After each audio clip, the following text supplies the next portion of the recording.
assim, tá?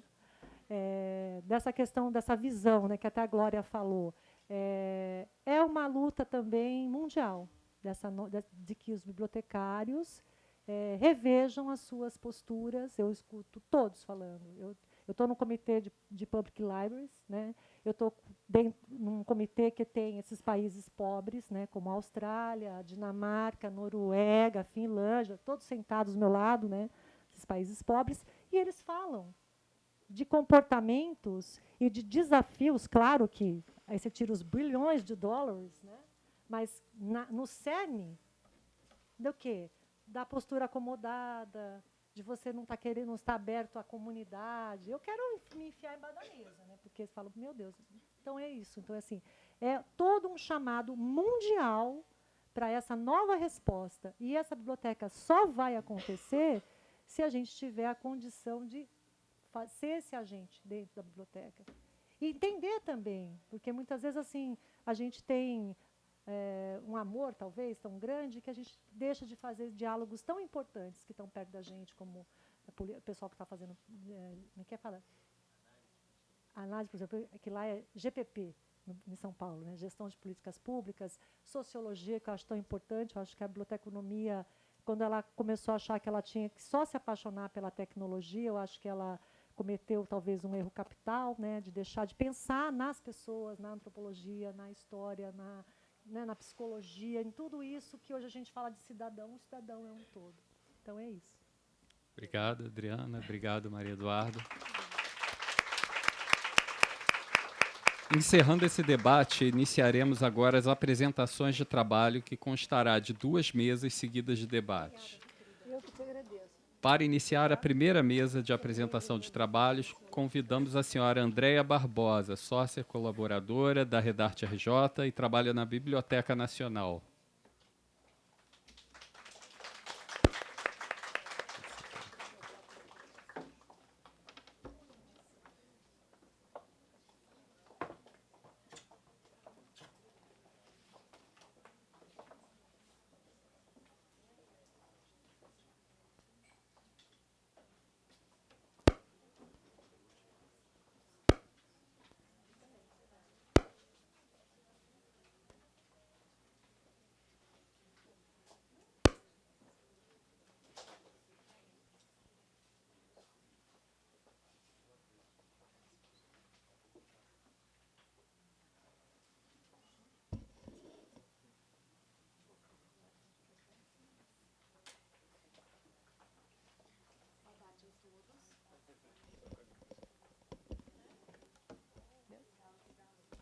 Tá funcionando.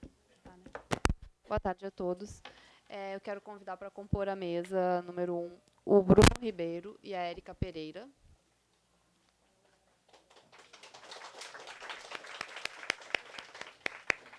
A segunda mesa, o Lucas Souza. Pode ir já.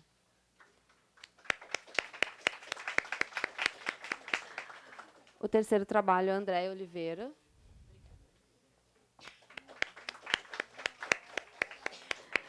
E o quarto trabalho, a Daniele Santos.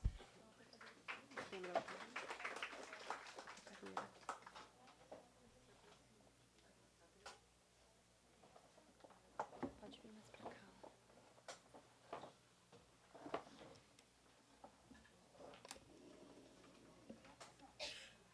O Bruno e a Érica vão apresentar o trabalho intitulado A Biblioteca que Gira o Mundo, agenciamentos na exposição Denir, Um Mundo Reciclado.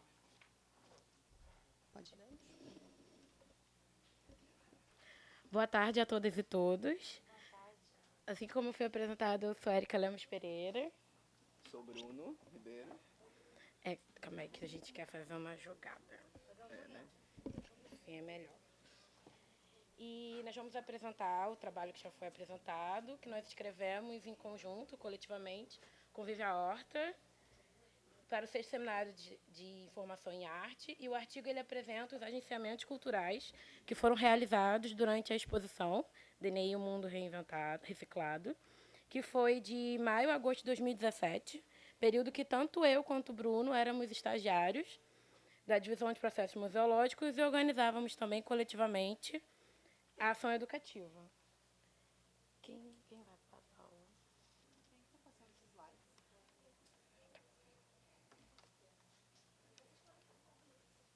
É como? Né?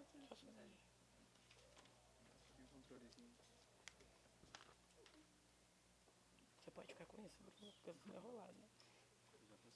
Já? Ótimo. Bem, no campo da cultura, os agenciamentos podem ser compreendidos como ações sociais que interconectam sujeitos a instituições hegemônicas. No caso do nosso artigo, do nosso trabalho que será apresentado, os públicos aos museus.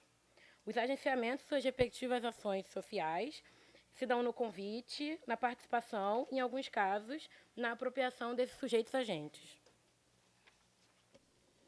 E aí, pensando isso, a gente foi em cima da agenda para associar com o nosso trabalho. Então, só contextualizando, são 17 objetivos, como já foi apresentado anteriormente, 169 metas. E assim como o Gustavo Barreto apresentou mais cedo, indicou mais cedo para a gente, alguns ODS podem não parecer do campo da comunicação e da informação, ou da educação e dos museus. Então, após a gente ler atentamente essa agenda, a gente percebeu que os ODS 4, que fala sobre educação de qualidade e busca assegurar a educação inclusiva e equitativa de qualidade e promover oportunidades de aprendizado ao longo da vida para todos, e o 12, que fala sobre consumo e produção responsáveis e busca assegurar padrões de produção de consumo sustentáveis, eram os que se associavam melhor com o nosso trabalho. E dentro dessas ODS, a gente percebeu que as metas 4.7, que garante a todos os alunos adquirirem conhecimentos e habilidades necessárias para promover o desenvolvimento sustentável, inclusive, entre outros, por meio da educação para o desenvolvimento sustentável e estilos de vida sustentáveis, direitos humanos, igualdade de gênero e promoção de uma cultura de paz e não violência, cidadania global e valorização da diversidade cultural e da contribuição da cultura para o desenvolvimento sustentável. A meta 12.5, que pretende reduzir substancialmente a geração de resíduos por meio da prevenção, redução, reciclagem e reuso. E a 12.8, que pretende garantir que as pessoas em todos os lugares tenham informação relevante e conscientização sobre o desenvolvimento sustentável e estilos de vida em harmonia com a natureza, era o que se assemelhava melhor com o trabalho que a gente tinha produzido nessa exposição. Tem que voltar na grade, tá? Tem que voltar? Tem. Passou. Ah. Diante desse cenário, nós percebemos alguns agentes. São eles o Museu da Chácara do Céu, que foi fundado a partir da coleção particular e sediado na antiga residência do colecionador Raimundo Otoni de Castro Maia. Bem, o museu ele é parte do Museu Casa, onde a sala de jantar e a biblioteca permanecem ambientadas conforme quando seu patrono morava. E também tem outros direcionamentos, como arte brasileira, arte europeia, arte popular, arte oriental, biblioteca, brasiliana e mobiliário. Além da coleção de arte, integram seu patrimônio a arquitetura e o jardim modernista. Nós identificamos também o educativo, que ele tem uma reorganização no organograma dos museus Castro Maia, e com essa reorganização, a nossa ação educativa ela mudou substancialmente. Nós vamos ter, entre abril de 2016 e março de 2018, integrando a ação educativa do Museu da Chácara do Céu, 4 mediadores, eu e Bruno, que somos graduandos em História da Arte. Desculpa, 2 mediadores que são graduandos em História da Arte e 2 mediadores que são graduandos em Museologia, totalizando 4 mediadores. E nós éramos supervisionados pela chefe da divisão de departamento, a Viva Horta, que escreveu o artigo com a gente. Além disso, a divisão de processo museológico ela abarca toda a área técnica do Museu da Chácara do Céu e dos Museus Castro Maia. Outros agentes que nós identificamos foram a curadoria, o artista e a exposição. A curadoria ela foi idealizada pela coordenadora técnica e curadora do Museu da Chácara do Céu, Ana Paula Batista, e ela envolvia uma exposição individual do artista contemporâneo Denei Martins, Denei, que é o artista homenageado dessa edição do seminário, e ela apresentou um conjunto de obras de características que conjugam artesania e sustentabilidade. Essas técnicas de suporte das obras do artista elas operam em concordância com as urgências da arte contemporânea, porque ele usa materiais de descarte para transmutá-los em objetos criativos, como eu imagino que vocês já tenham percebido assim que chegaram. A gente aproveita também para lembrar que amanhã, tanto Paola quanto o DNI estarão presentes no seminário e vai ser, imagino, bem rico para vocês também participarem. por fim, o último agente, nós identificamos como a Semana de Museus, que é uma semana coordenada anualmente pelo Instituto Brasileiro de Museus, onde os museus promovem ações de cunho educativo durante a comemoração do Dia Internacional de Museus, que é dia 18 de maio. Sempre é lançado um tema norteador que visa promover, divulgar, valorizar os museus brasileiros, ao mesmo tempo que aumenta o público visitante e intensifica as relações do museu com a sociedade. Bom, aí, definidos os agentes, a gente pensou em o que foi agenciado, né? Quais foram os agenciamentos. Então, nesse caso, os agenciamentos foram as visitas educativas, que a gente desenvolvia principalmente com a Escola Municipal Machado de Assis, que fica no território do museu, e 2 oficinas, uma que se deu com essa escola, com a Machado, e outra que se deu com a equipe da ação educativa. A metodologia para realizar o trabalho foi uma análise dos relatórios que a gente tinha feito sobre essas visitas. Então, a gente tem essas duas falas. Por exemplo, a primeira fala que é minha ali. As crianças, como imaginado, adoraram a exposição. Divertiram-se bastante com as obras interativas, que a gente tinha falado, que eram obras de arte feitas para brincar. Fizemos um grande cordão humano para que todos pudessem juntos girar o pau de chuva, que é esse que está aqui na porta. Pra cá. E aí a Érica cita: corremos para o 3º andar para brincar. O grupo não achou que era possível, né, tocar nas obras. A exposição do DNI, discutimos arte contemporânea, materiais usados, formas de uso e formas de ler as obras. Os mais interessantes nessa última sala é que esses temas foram abordados pelo próprio grupo, ainda que tenham brincado bastante. Aí vem... Interatividade e ludicidade. Depois eu vou falar disso. A gente percebeu que, com isso, a ludicidade e a interatividade das obras e da exposição era uma marca, né? Bem, seguindo, nós percebemos que, dentro da especificidade da obra do DNI, algumas ações que eram bem comuns ao trabalho educativo, das visitas educativas, como as atividades, elas poderiam envolver tanto uma atividade plástica, criar uma obra, criar uma ação, quanto uma atividade sensorial ou coletiva. Só que, especificamente para essa exposição, as atividades elas seguiam como experimentar a obra Pollock Machine, que também está em exposição, próximo do elevador, ou então a obra de arte Bolhas. E muito fortemente de movimentar juntos o pau de chuva, que a gente já falou anteriormente. Por quê? Porque a gente considerava a ludicidade, a coletividade, o cuidado de si, o cuidado do outro e também o cuidado com a expografia. Pode passar. Aí aqui a gente tem um pouquinho, é uma foto sobre a pós-oficina, né, com a escola, que foi uma oficina que ocorreu no dia da inauguração, pela manhã, onde o artista propôs ensinar, tanto para a gente quanto para os alunos da Machado de Assis, a fazer alguns desses brinquedos que ele fazia com esses materiais, né?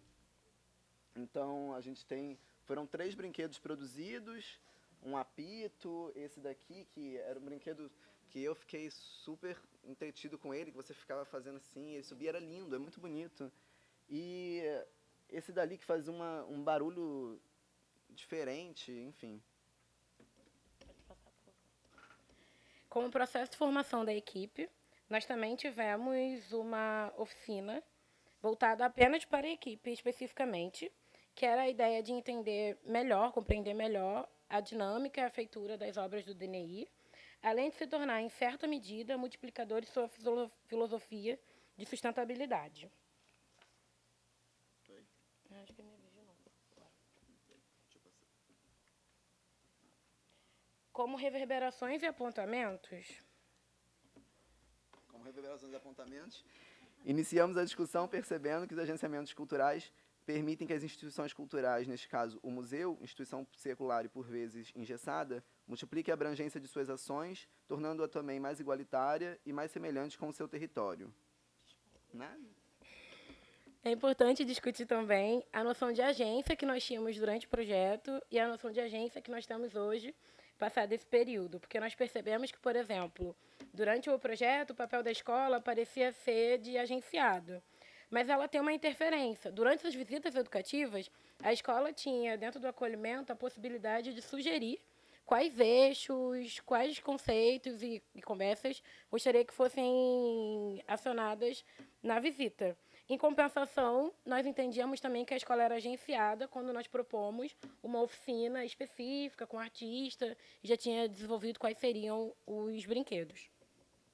E aí, já em relação com a agenda, o projeto educativo, no caso a ação, possibilitou a abertura de reflexão de adotar um estilo de vida que perceba a possibilidade de criar e brincar com lixo, ou seja, promovendo a reciclagem e o reuso, assim como resgata os brinquedos populares do tempo do vovô e da vovó, a gente trouxe essa frase lúdica, né? Diante do capitalismo infantil e feroz e nada sustentável que a gente vê nas mídias, né? Por fim, como considerações finais, nós colocamos a seguinte questão: exposições e mediações são potentes o suficiente para motivar o cuidado ao meio ambiente? No nosso ponto de vista, para que seja atingido o desenvolvimento sustentável, a discussão e os modos de agir devem ser fomentados por diversos campos e instituições. Ou seja, isso não cabe só a uma pessoa perceber como será o desenvolvimento sustentável e reverbera muito das falas que nós percebemos hoje no seminário. Assim, é importante que a comunidade artística, neste contexto, as instituições museais, tomem para si essa responsabilidade. Os produtos gerados são eles: o contato com artistas e as obras de arte, aliados ao desenvolvimento sustentável, junto com as conversas e as criações que produzimos, geram potencial para essa conscientização. Por fim, retomamos a memória do aluno, que ao retornar ao museu nos meados de 2018, cerca de 10 meses depois, nos indagou logo no acolhimento, momento em que sugerimos que fosse dito que se lembrava do museu, se nós íamos pedalar na bicicleta que gira o mundo. Que aí gerou o título do nosso trabalho. E aí a gente acredita que nenhuma atividade, ação, projeto ou programa, ele é organizado sozinho. Portanto, para a gente é importante agradecer. Então, a gente agradece os profissionais do museu, Museu da Chácara do Céu, em especial a Paola Batista, nossa eterna chefinha, que não está presente por motivos maiores, e a Denise, nossa imperatriz de Caxias. Agradecemos ao Ibram, ao Denei Martins, artista homenageado neste seminário, aos colegas Carlos Shizuka e Guilherme Siqueira, que eram, na época, também estagiários e também desenvolveram essa ação educativa junto com a gente, e aos professores, alunos, colaboradores da Machado. Por fim, agradecemos também a Redarte, que é um exemplo de representatividade feminina no campo da cultura, pela oportunidade de apresentarmos o nosso trabalho. Só passando aqui, a gente gostaria de fazer um simbólicozinho, pequeno, simbólico, ato político. É rapidinho, eu prometo. Eu escrevi um textinho, então vou ler rapidinho. Antes de encerrar, nós gostaríamos de fazer um pequeno, porém simbólico ato político. Todo mês de setembro, nós comemoramos a Primavera dos Museus. Este ano, na 12ª edição do evento, o tema foi Celebrando a Educação em Museus. Portanto, era para ser um mês comemorativo. Tivemos no ano passado os 90 anos da Seção de Assistência ao Ensino, a SAI do Museu Nacional, primeiro setor educativo de museu do país, e no meio desse ano os 200 anos do museu, que representa 200 anos de museus também nesse país. E temos os 60 anos da Declaração do Rio de Janeiro, que é um documento que foi elaborado em 58, após a realização do Seminário Regional sobre a Função Educativa dos Museus pela Unesco. Porém, nosso mês começou de forma bem conturbada, deixando muitos de nós atordoados.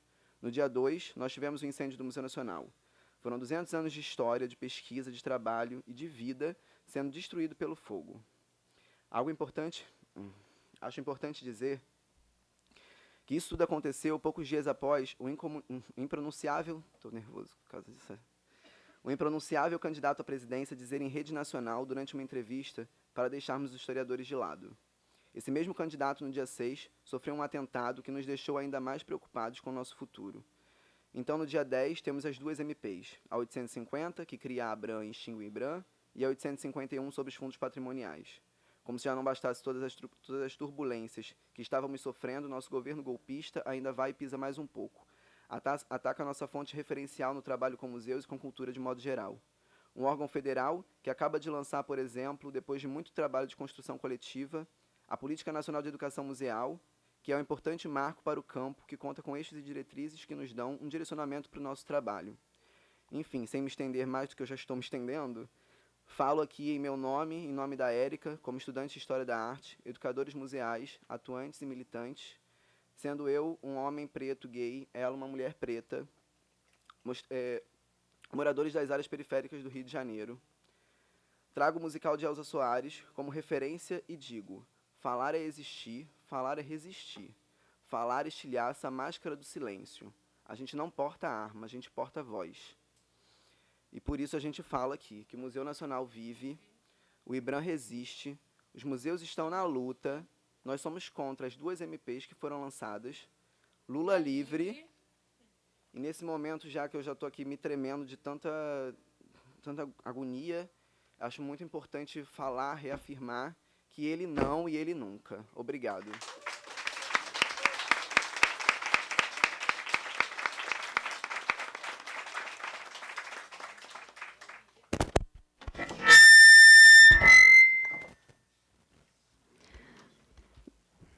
Parabéns, Bruno e Érica, pelo trabalho.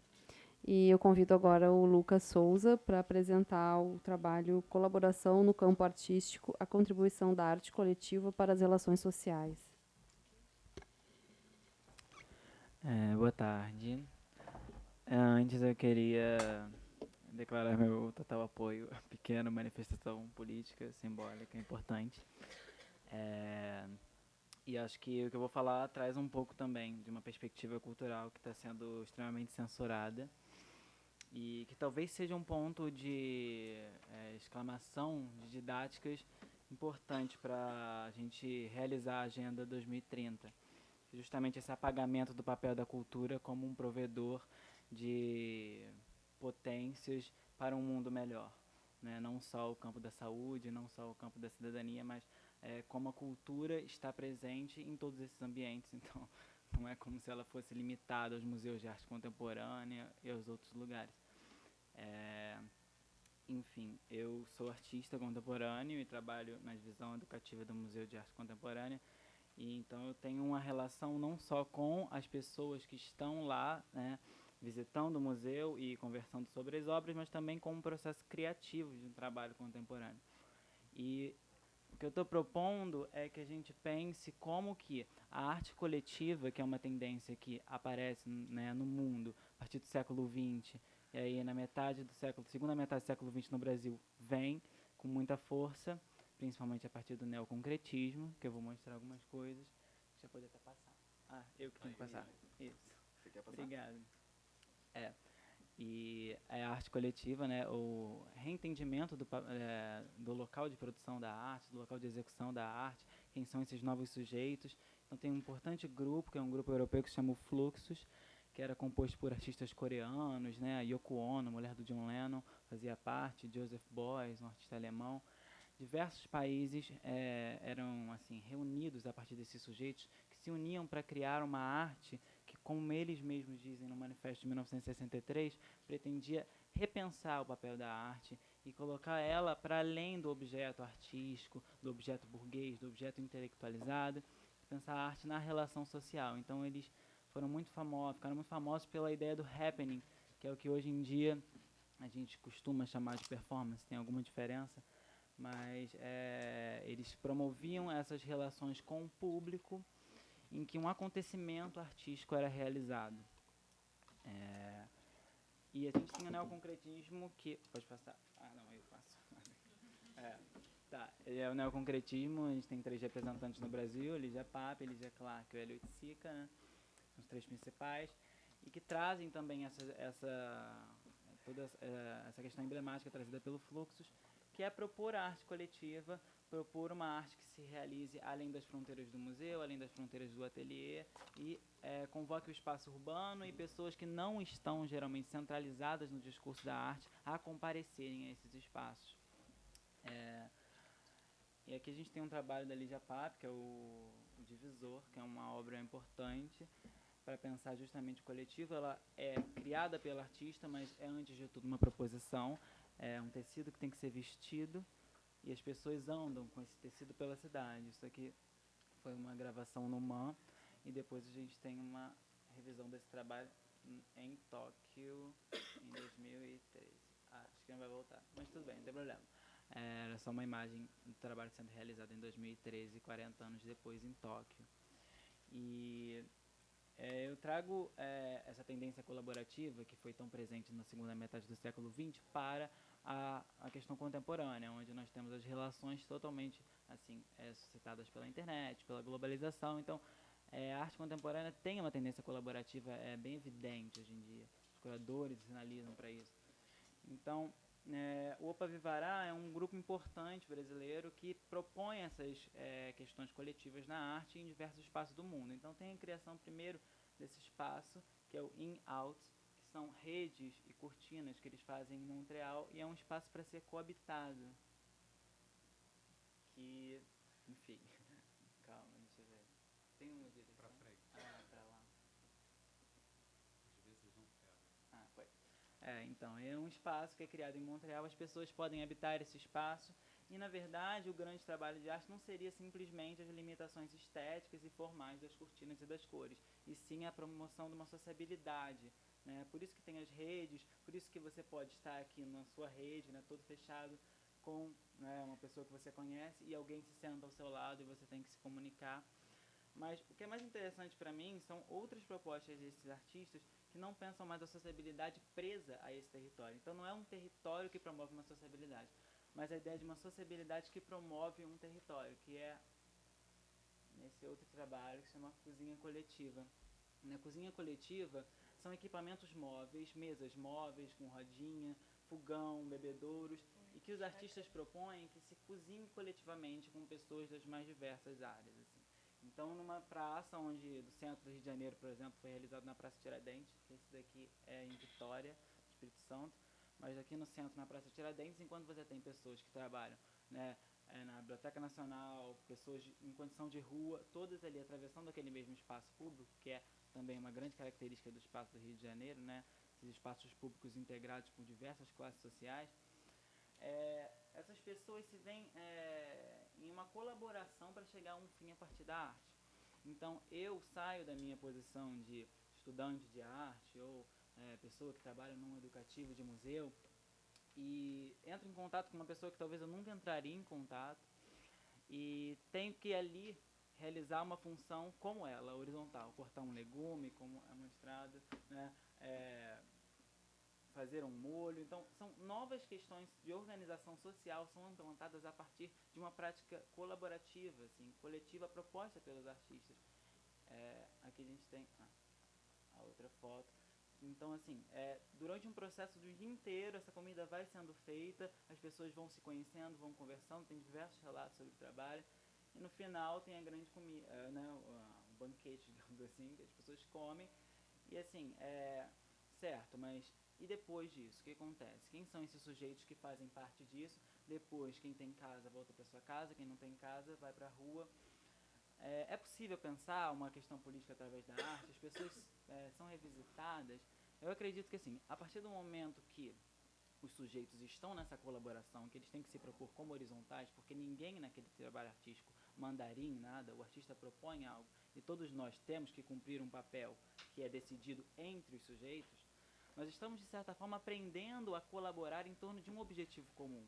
Talvez seria essa a metodologia para implantarmos uma agenda de tantos objetivos que às vezes estão tão distantes da nossa realidade, nós que muitas vezes, né, estamos em uma posição de privilégio, como poder repensar as nossas atitudes para um objetivo em comum, assim, que é o que eu tento entender, que justamente nessas práticas coletivas existem ideais que têm que ser, os desejos individuais têm que ser agenciados a um desejo coletivo, todos têm que colaborar para que algo aconteça, por mais que eu não me veja naquele lugar, por mais que eu nunca tenha sido mandado por alguém a cortar um alimento ou fazer algo, e o grupo também tem esse outro trabalho que é interessante para pensar. É isso. Transporte coletivo, que eles propõem, eu acho melhor eu ler o que eles propõem, porque fica mais claro.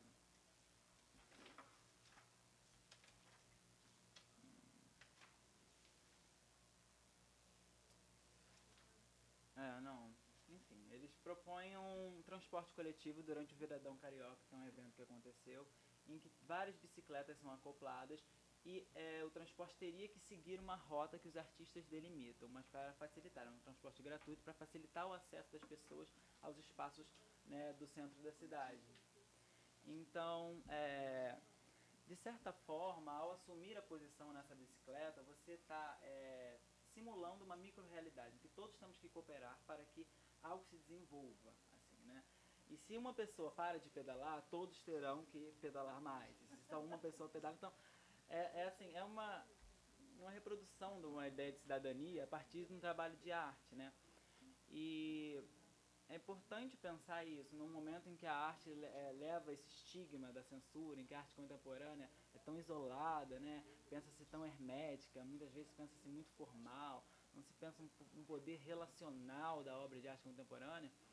E pensar que o mesmo lugar, por exemplo, que esses artistas habitam, se a gente for numa Bienal de São Paulo, a gente que está acontecendo até dezembro, a gente vai ver obras assim, extremamente formais, formalistas, que às vezes a gente não consegue pensar como aquele tipo de trabalho artístico pode mudar a vida de alguém. Às vezes realmente é necessário uma mediação dentro daquele espaço para que aquele trabalho fique, não é que fique acessível, mas que as pessoas realmente possam estar em contato, porque o trabalho de arte formal muitas vezes ele fica naquele lugar muito higiênico, da forma pura.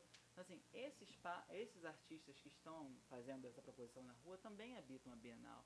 Estiveram na Bienal de Veneza. Então, assim, é um trabalho de arte que não nega a instituição. Ela não fala assim, não, nós vamos negar a instituição.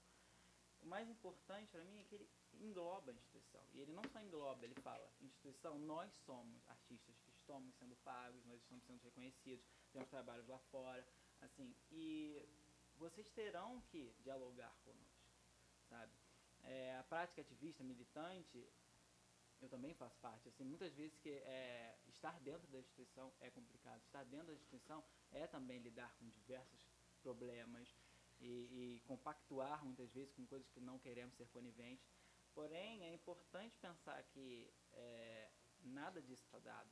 O que é arte não está dado, o que é biblioteca não está dado, porque assim, existem conceitos e palavras, mas se a gente acreditar que a instituição é isso, e a instituição é o detentor de poder que sempre irá nos oprimir, nunca poderemos mudá-la. Né? Negar a instituição não necessariamente é revolucionar a instituição. Né? Poder humanizar a instituição, estar dentro da instituição e pensar que as instituições são produtos sociais. Nós estamos produzindo as instituições. Então nós estamos também alargando o que pode ser uma instituição ou não. Assim. Eu tenho muito contato com o Centro Municipal de Artes Hélio Oiticica, que é um dos lugares aqui no Rio de Janeiro que está pensando também esse tipo de representatividade. Então eles englobam artistas que não são conhecidos, colocam em exposições coletivas artistas que já têm um renome muito grande com outros artistas que nunca foram... Assim, são práticas estratégicas que às vezes só conseguem ser realizadas dentro da instituição e que conseguem, nessa estratégia de utilização dos recursos que a instituição tem, da visibilidade que as vezes só a instituição tem, até mesmo burlar certas questões que são muito institucionalizadas, né, regras específicas, assim. Eu sei que nunca no MAC, por exemplo, de Niterói, a gente teria uma exposição de artista que não é conhecido, como eu trabalho lá há anos e nunca teve.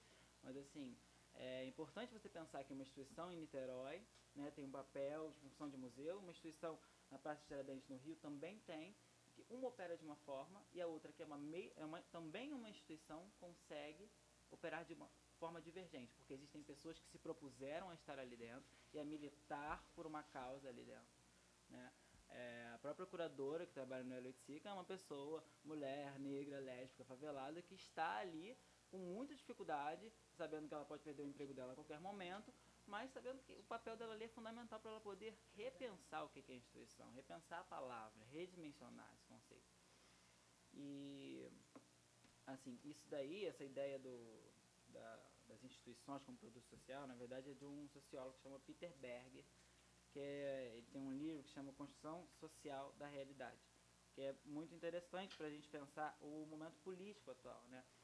De que existem esses sujeitos específicos que nós não podemos dialogar, que nós não podemos, que nós temos que dizer não para eles sim, certamente, mas fica a dúvida, né? Quais são as melhores formas de lidar com isso? É negar, é dialogar.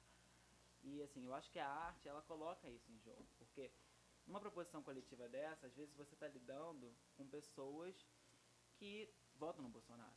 E você está ali horizontalmente lidando com ela. Você vai ter que pedalar para ela, você vai ter que ajudar ela também a chegar no lugar.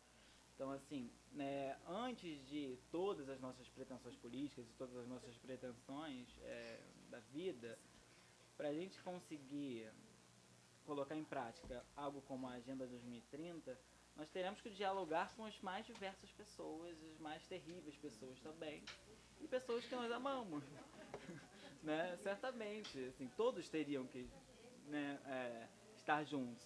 Então, talvez a arte tenha essa potência de ser uma coisa, por ser uma coisa que é dita como ficcional, como lúdica, de colocar os sujeitos nesse lugar. E aí parece que é mentira, mas é verdade, entendeu? Porque parece que está todo mundo brincando ali de chegar no lugar, mas tem uma ideia, tem um ideal a ser traçado. E aí tem um trabalho que assim é incrível, do Jonathan de Andrade, que é um artista assim que está nesse ele é um artista que não participa de um coletivo, mas só tem proposições geralmente coletivas. E é um artista negro incrível que propõe um trabalho que chama O Levante. E aí isso traz a questão da arte, né, com esse aparato lúdico, ficcional, o poder político que ela pode se utilizar estrategicamente dessa narrativa da arte, como uma brincadeira, arte que não é sério. Ele mostra que, olha, o Levante é um evento que ele propõe, e a ideia do projeto foi fazer toda a articulação necessária. Isso aqui já é um...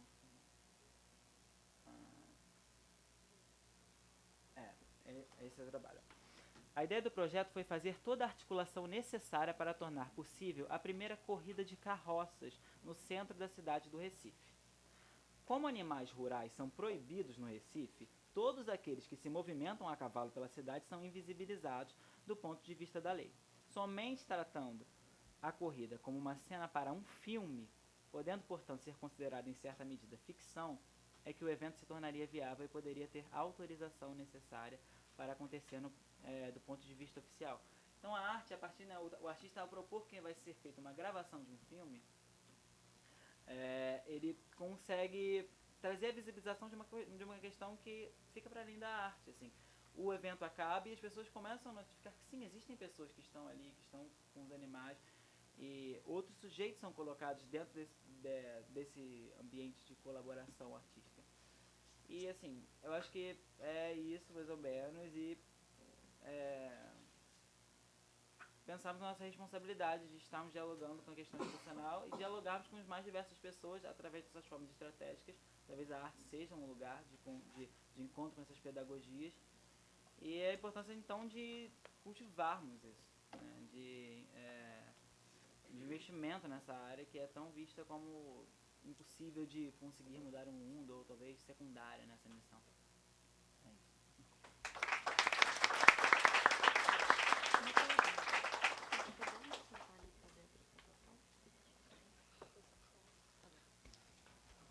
Andréia, só lembrando que a gente está um pouco em cima da hora, então temos mais 2 trabalhos, não é isso? Se o pessoal puder ser um pouco mais sucinto, tá? Por conta do horário, gente. Vocês desculpem, o tema de vocês é super interessante, mas a gente também tem mais programação. Muito obrigado. Parabéns, Lucas. Eu vou convidar, então, agora a Andréia Oliveira para apresentar o trabalho Paginário, uma ação cultural educativa através da literatura como expressão da arte. Boa tarde a todos. Então,